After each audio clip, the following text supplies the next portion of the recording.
It's heartbreaking for women I've had conversations with that have seen their mothers abused by their fathers under this teaching, that have personally been abused by spouses and their parents under this teaching, that have really damaged their relationship with the masculine, as I was saying before, but it also really damages our relationship with ourselves and the way that we see ourselves and what's possible for us and the way that God designed us. It also damages our relationship with God then, because if God allows this abuse, if God is okay with this, if God teaches that he can lord it over me, then I am also like rejecting God, because like, why would I want to be around a God like that?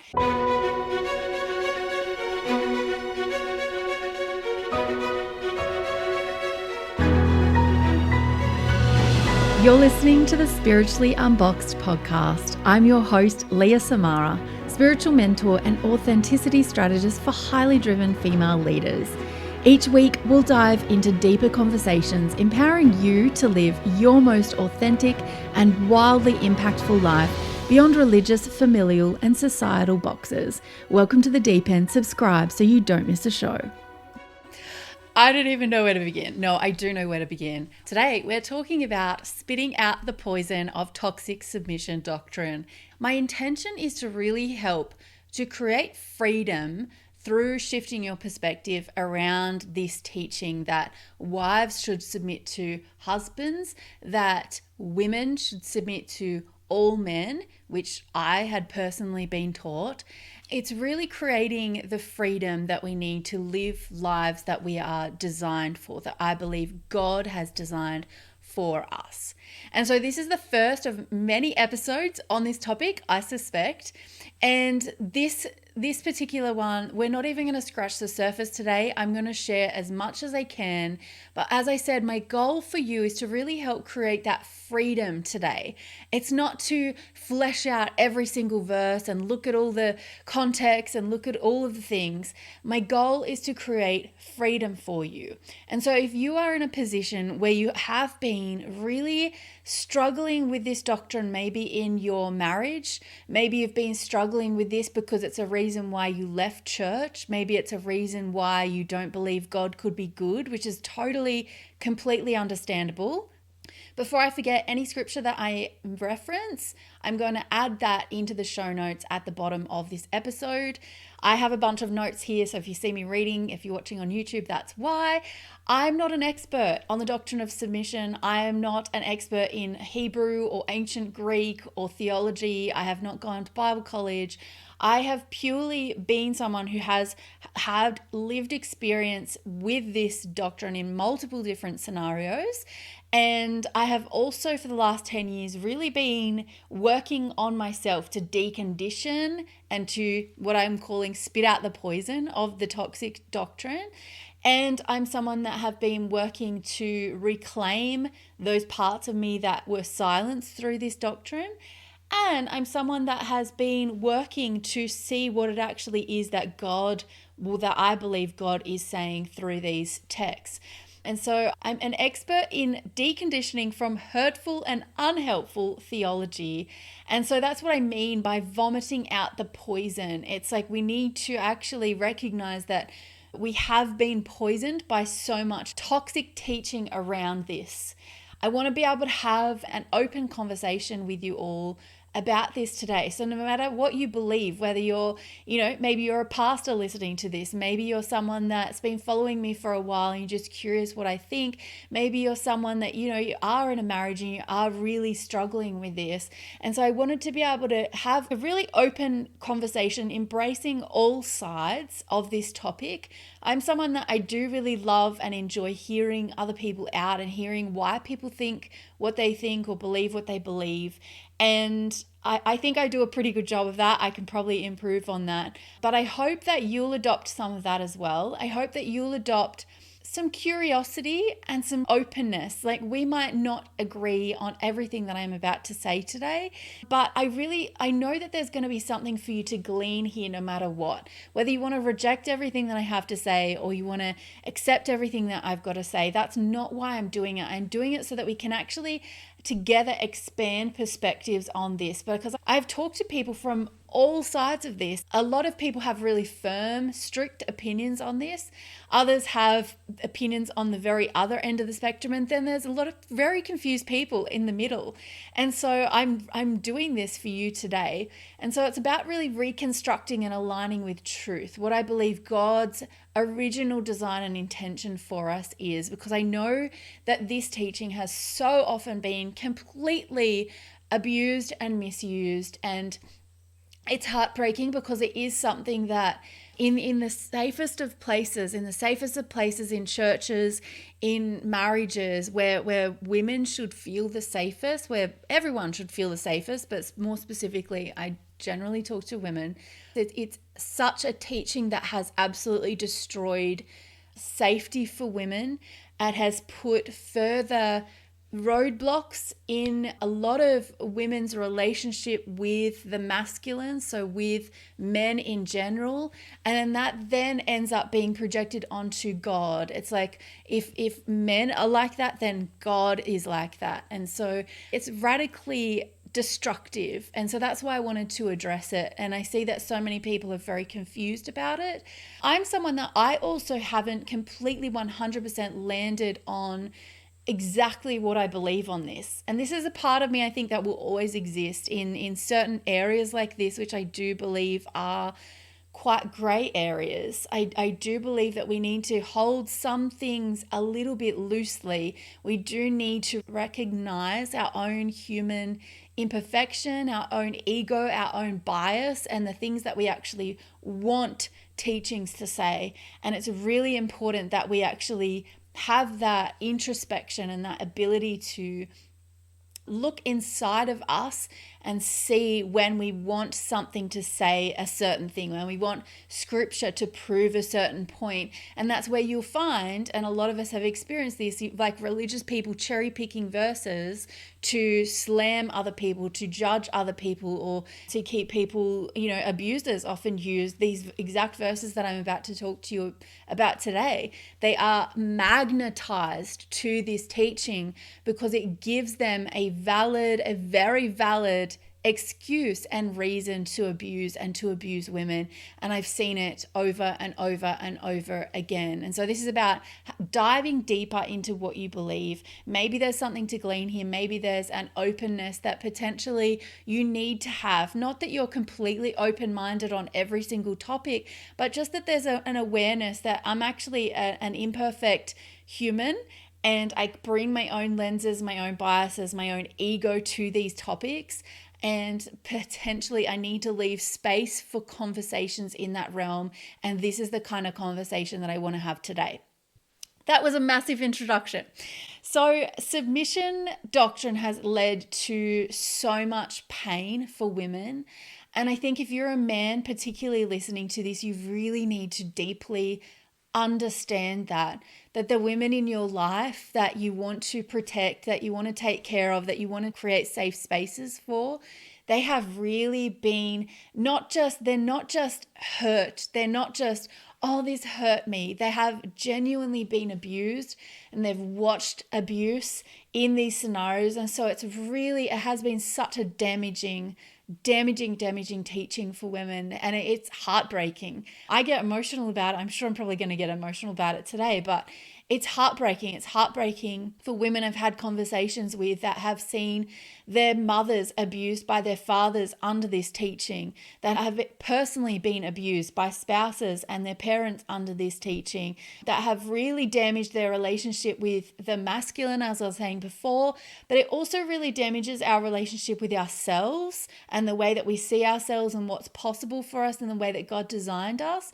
It also damages our relationship with God then, because if God allows this abuse, if God is okay with this, if God teaches that he can lord it over me, then I am also like rejecting God, because like, why would I want to be around a God like that? It also just is a very painful wound. And so if this is you, if this is where you have come from, I want to really honor the pain there. I want to really honor the trauma there because it's so real. And I think so often in religious circles, I have seen it dismissed. I have seen it dismissed as if women are just being rebellious and that's why they want to reject this doctrine. I've seen like so many different things. I don't want to like stir up even more anger in this, but I want to just honor the pain that's there. And so often it is dismissed, but I also have seen some churches, I'm going to get emotional about this, but I have seen some churches where it's really acknowledged. The pain is acknowledged. And I have seen Bible teachers who have really taken time to really intentionally honor the pain that's there and to really carefully unpack this. I have been grateful to be able to have sat under teaching of many different amazing male Bible teachers who have really taught this to the best of their ability. They haven't been teaching it from a place of wanting to control women. Some do, don't get me wrong, some do, but there are really genuinely amazing men out there who are doing their best to teach this from a place of love and really loving women and really wanting to serve women well. For me, I was at a church for a while there and I was seriously triggered by all the verses that I'm going to cite to you today. And one of the pastors, he would always come and warn me before the service because he had known that it was a potential big trigger for me, especially with the scripture verses used and that kind of thing. And so I just really want to honor those men who have walked beside me in this journey.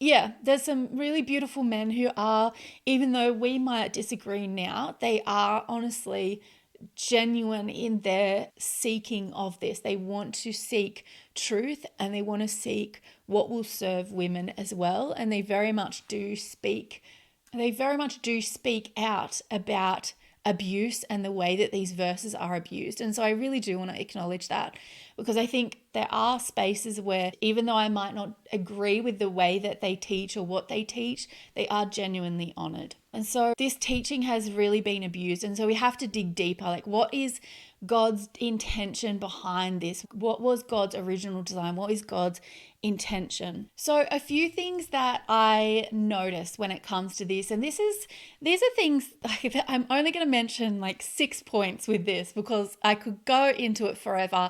There are many, many verses in scripture about mutual submission, and they're oftentimes connected to the verses that are about wives submit to your husbands. So if you've heard wives submit to your husbands, I bet you have not heard discussed as much the mutual submission part, and that's it, that we're to submit to each other. And that's really interesting. It's really interesting because that is where you know there is a bias in this, and these verses are used for control. And when we cherry pick from verses, when we cherry pick from passages in scripture, we are, coming at it from ego bias and attempts to control, oftentimes stay in control, right? We don't want our thinking challenged. We don't want to have to change. It's easier to just make someone else change.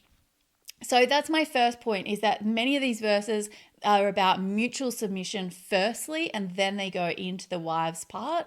There's a lot to be said about the ESV version of the Bible, and I really want to talk about this verse. There's a verse in Genesis, and this is around the curse. So if you know, in Genesis, Adam and Eve, everything's created and God saw it was good, and then he created humans and it was very good, and then he made Eve from Adam because it's not good for man to be alone, and then the snake comes and the snake's like, yeah, eat whatever you want. And anyway, it all goes to poo. That's the Leah version of the Bible. And so Genesis 3:16 is the curse, and it says that her desire will be contrary to her husband. So a part of the curse, we ate the fruit and then we got cursed, or the fall, as it's also known as, is that woman's desire would be contrary to her husband, is what the ESV version says, which is actually the word contrary has been added into the ESV version. It does not say that she will desire to be contrary to her husband.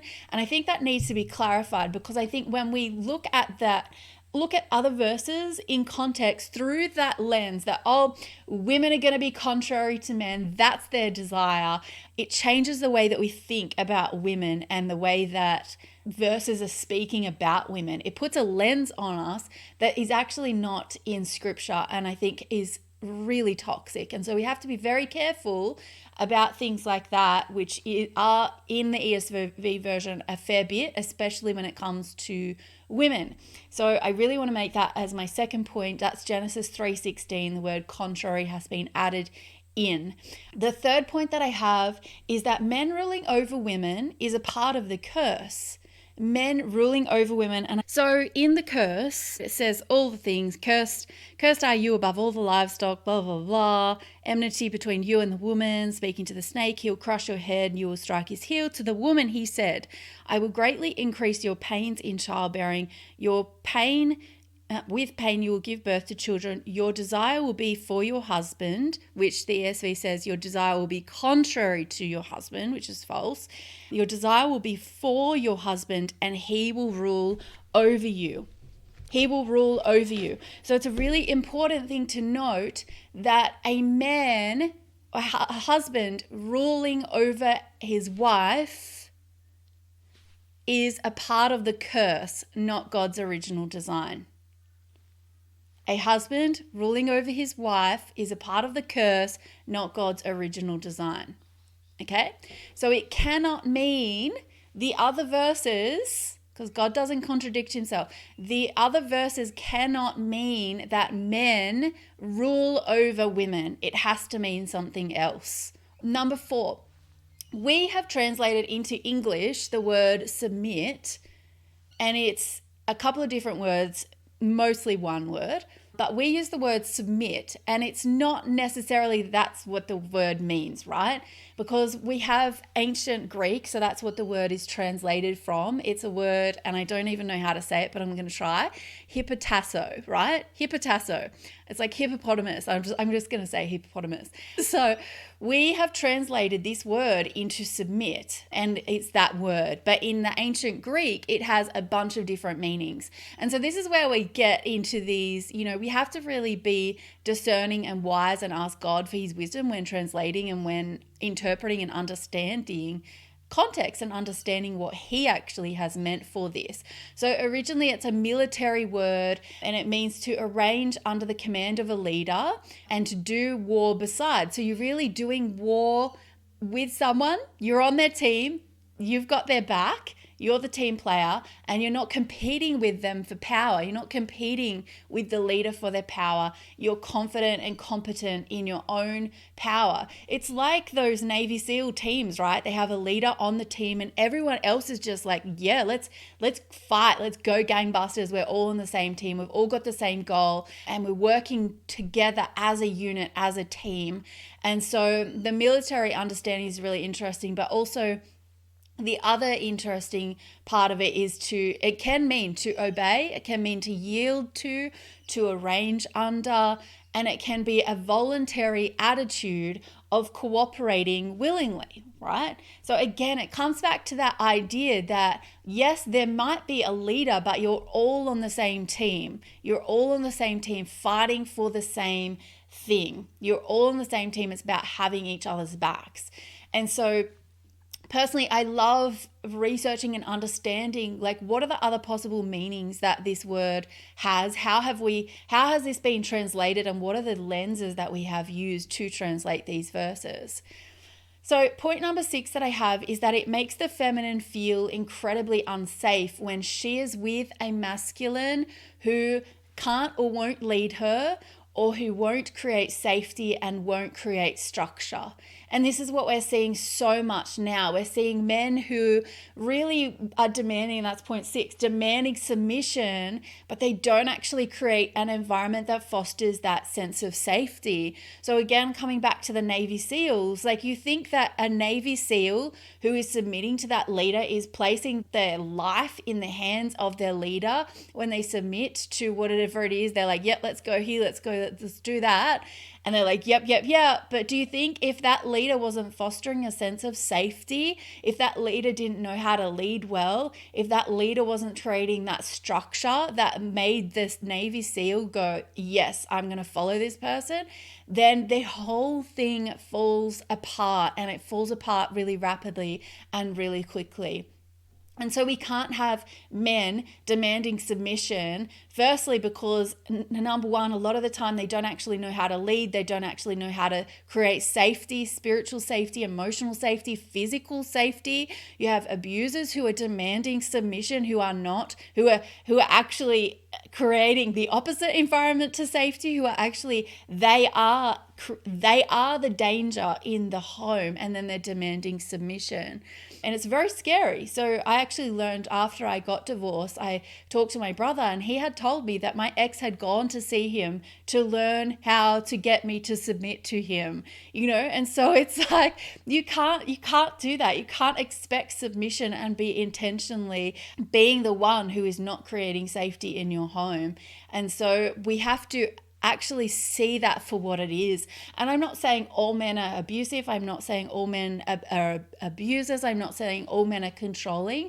But I do think incorrect teaching of this passage is turning some men into believing that they're entitled to their wives' submission. Whereas even in the verses in the Bible, it's a very willing submission. It's like a willingness, a voluntary part. It's not to be demanded. It's not something that, is like husbands demand this from your wives. It's speaking to women. This is the poison that we have to spit out, because it can feel very anxiety ridden for women. It's anxiety ridden. And that's, to be honest with you, that's as much as I'm going to dive into those verses. I'm not even going to tell you what I personally believe. I just wanted to give you a quick overview around some of the key points that I think are worth really analyzing in this, and really opening up and exploring different perspectives in this. And I think that is so important.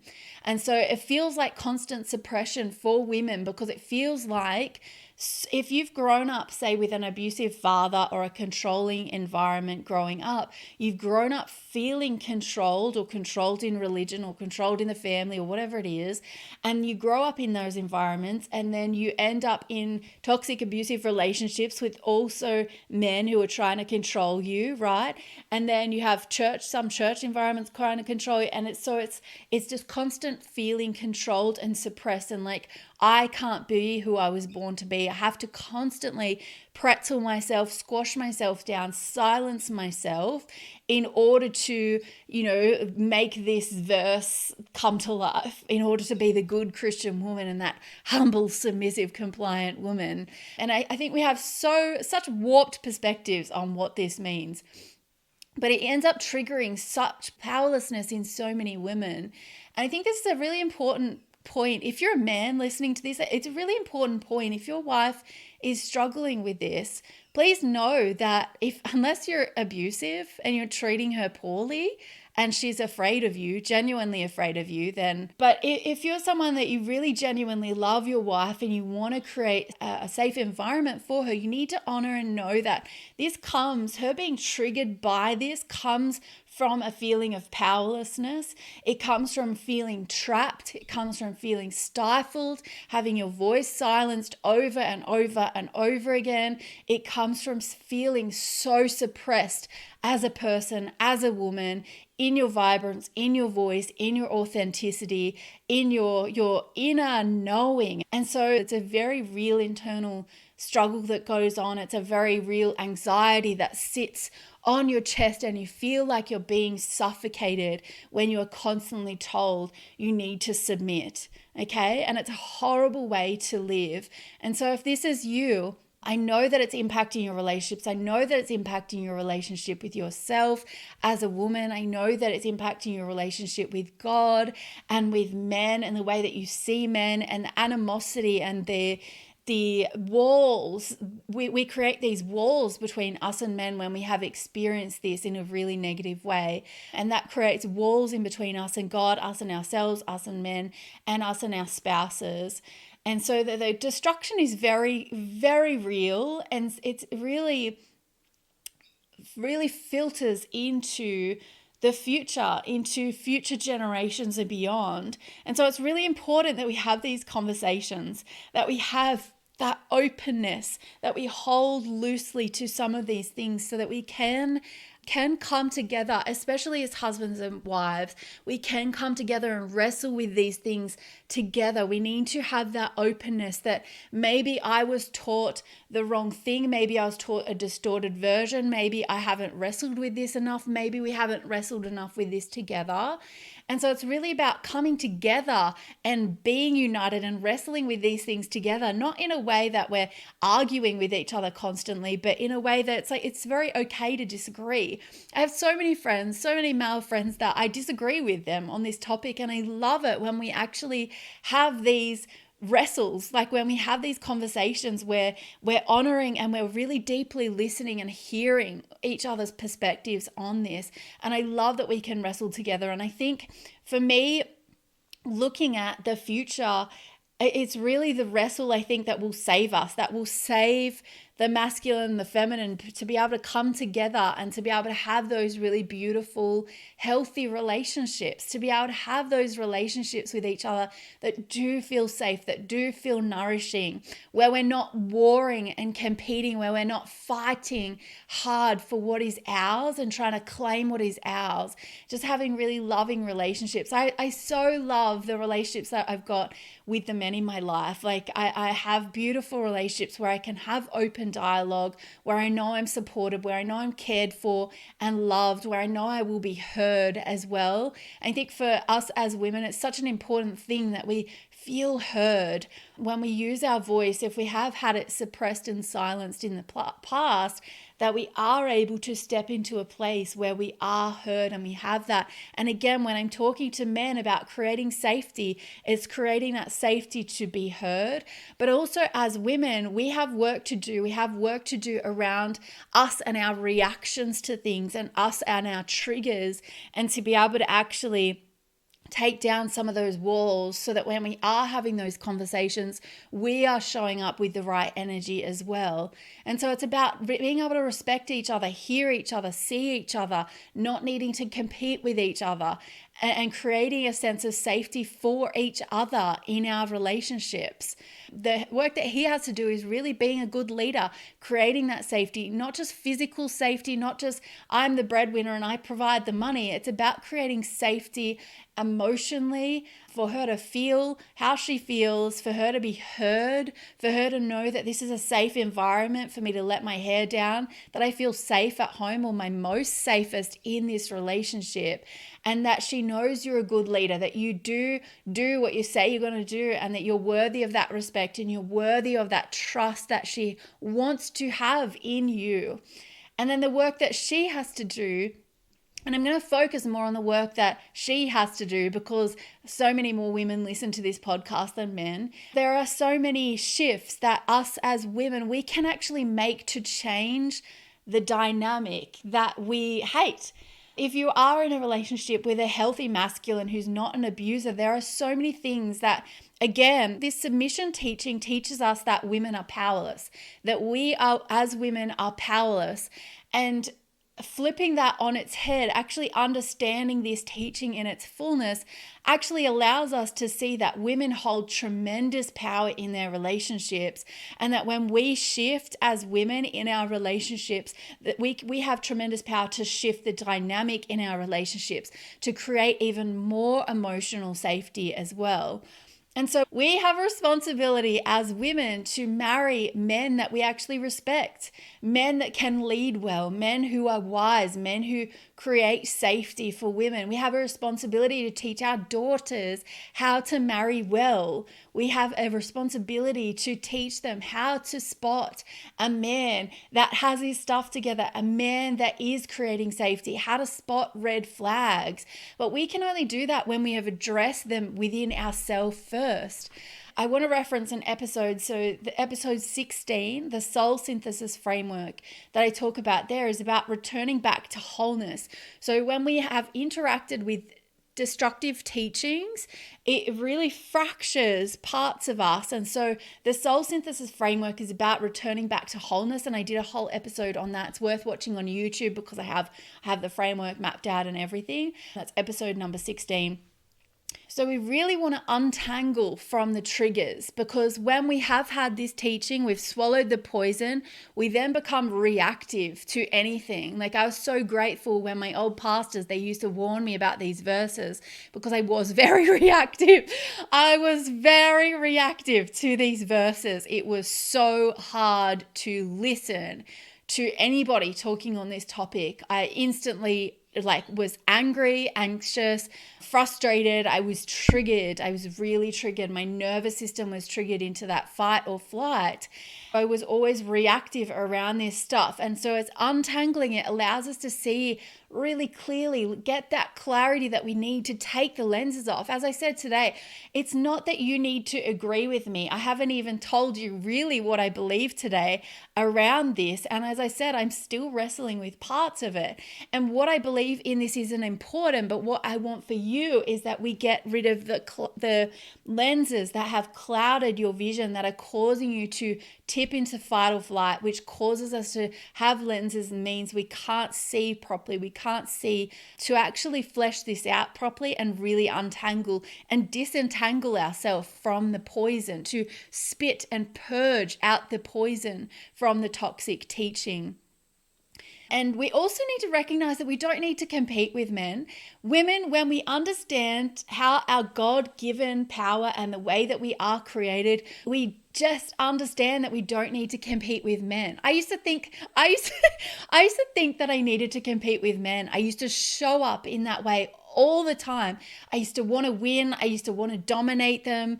My friend's husband, I remember one specific conversation with my friend's husband, and it was before I started working on this, maybe like 3 years ago or 4 years ago. And I remember walking away from that conversation and I was like, I wanted to dominate him. I was competing with him and I felt it. It did not feel good. I didn't feel relaxed. I felt angry, frustrated, tense. I felt like, I'm a man. Like, I want to fight. I want to win, right? And it was just so unhealthy. It didn't feel good in my body. And so understanding that we actually don't need to compete with men. It's not what it's about. We don't need to compete. We don't need to win. We don't need to keep up with. We have our own power. And so we actually, as women, we just need to stop needing him to give us power, because that's what's really happening here. We're waiting on him to give us power instead of actually really truly embodying and understanding and recognizing that God has actually already given us power as women. But this teaching oftentimes suppresses that and makes us feel like we don't have any power, especially if we've seen our mothers abused. Then we go, okay, well, women don't have power, women, and so it just passes on all this kind of toxic belief system. So it's really us needing to understand we don't need men to give us power. We already have it. And we also don't need to fight men to give us power, which you see so much in culture and society today. We don't need to fight men to give us power. We don't need to compete with men to give us power, because that's the other flip side of this teaching. So you have the patriarchal teaching, and then you have the flip side, which is the whole very toxic extreme feminism movement that we see today, which is I must fight, I must pursue, I must chase, I must compete, I must take what is rightfully mine. And it's like, well, you already have what's rightfully yours.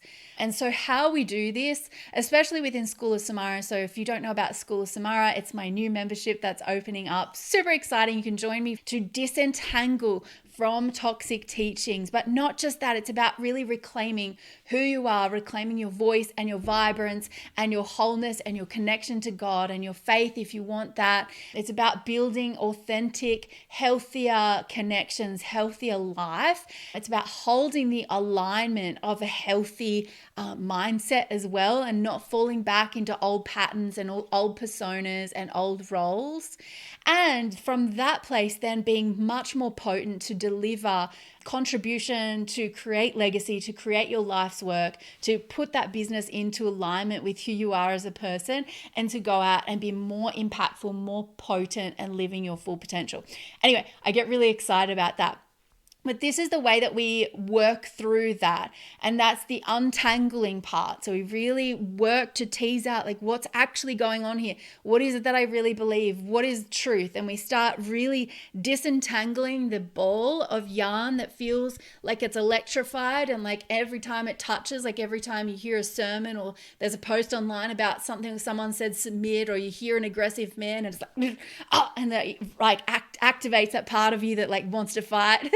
So we really disentangle that. And once we start doing that, a lot of calm and a lot of peace starts to descend, and we can start seeing things much more clearly. And then, as I was saying before, really start to reclaim who we are. Like, what is truth? How can we align ourselves with truth? Who was I born to be? What are the things that make me great and vibrant and amazing? How can I build a life that feels good on the inside, not just looks good on the outside? I've talked to so many people that they're like, I just want to live an honest and authentic life. I just want to live a life that's based on truth and not some false facade and perfection that I'm trying to show everyone how amazing I am, or I'm trying to keep up this image of who others expect me to be. And from that place, we can go out and live amazing lives and create incredible impact. And so if you're someone that you've been burning yourself out, trying to find answers, you've been doing different programs, working with different coaches and mentors, I just want to say this. I want to say that you are on the right track. You're on the right track because you know that something's disconnected or not feeling quite right. I want to say that there's nothing wrong with you. You're not broken. You don't need fixing. And it's about really reclaiming that wholeness and coming back into wholeness, knowing what it is that you want, and aligning and getting the support that you need in all of this to actually move forward in life. Because you're able to move forward with hard work. You've already worked that out. If you're an entrepreneur, you're a female leader, or you're a business owner, you already know that through sheer pushing, you can work this out, right? But the problem is that's the fast road to burnout, because we constantly feel like we're pushing a rock up a hill, and there's a much easier way to do it. And it's really getting rid of this entanglement with this conditioning that's no longer serving us. So I hope today that was that was a really long-winded way to say, spit the poison out. You don't need to carry it any longer. You have full permission to wrestle and to actually uncover what it is that God is really trying to say, and what it is that, how it's impacting you, and be able to get liberation from that today. So thank you for joining me. I'm super stoked that you did. I want to know what you think. If you're on Facebook, come and join me. Come and comment under my stuff. I want to know exactly what you thought of this episode, and I will see you in the next one. Thanks for joining this expansive session. Subscribe or follow so you don't miss a show. And to help us share this message further, take a quick second to leave the Spiritually Unboxed podcast a rating and review. In iTunes, just click the reviews tab, and in Spotify, go to the main podcast page and tap the 3 horizontal lines under the podcast cover image. Now go out into the world and be the incredible masterpiece that you are. I'll see you in the next episode.